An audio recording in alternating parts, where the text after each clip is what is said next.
Meat pie, you know that we love you. We can't help ourselves. We love making you and nothing else. Right, Gaston?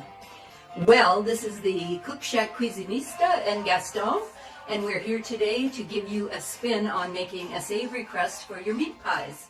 This is something that I've been doing for a while. I tried to think of some pun about pie, but it just wasn't as easy as pie.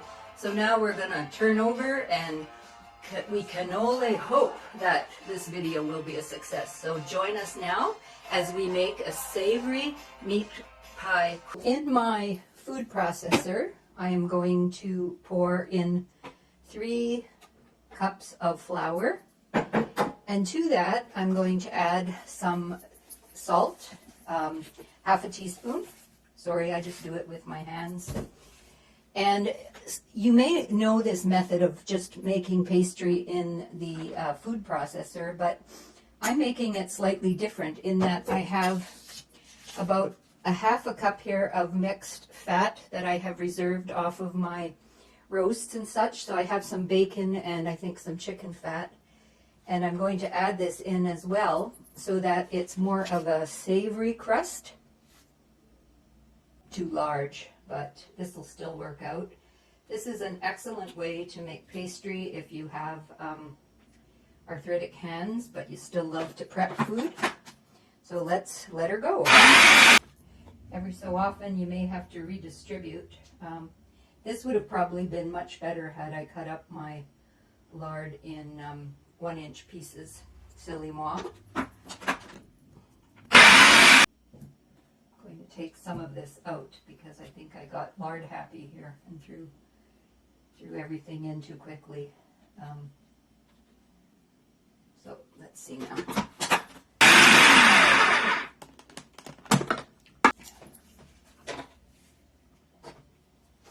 Now what happens is the fat from the bacon and chicken is a lot softer. You certainly can do this with a stand mixer if you're more familiar with that. But this is just about ready. You'll have to mix it a little bit with a spoon or your hands. I'm just going to add a little bit of ice cold water just to let it come together, about 2 ounces, and then start it up again. There, and I think we have a dough that is just about ready to put into balls, and we can roll it out for some pies. It's quite rich. So this is my chilled dough. I actually doubled the amount of pies. I'm now going to divvy it up into dough balls, and we'll come back and show you what that looks like. So I ended up with 7 rounds, so I can make 3 full pies and a large tart. And this will go into the freezer, and I just pull them out anytime I want to bake a pie.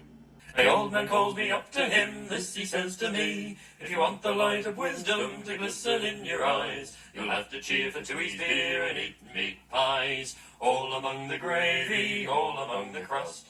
Show a little faith, boys, show a little trust. I can eat a respectable tally myself whenever I like to try. I'm known from here to Blacktown as the Big Ben Pie.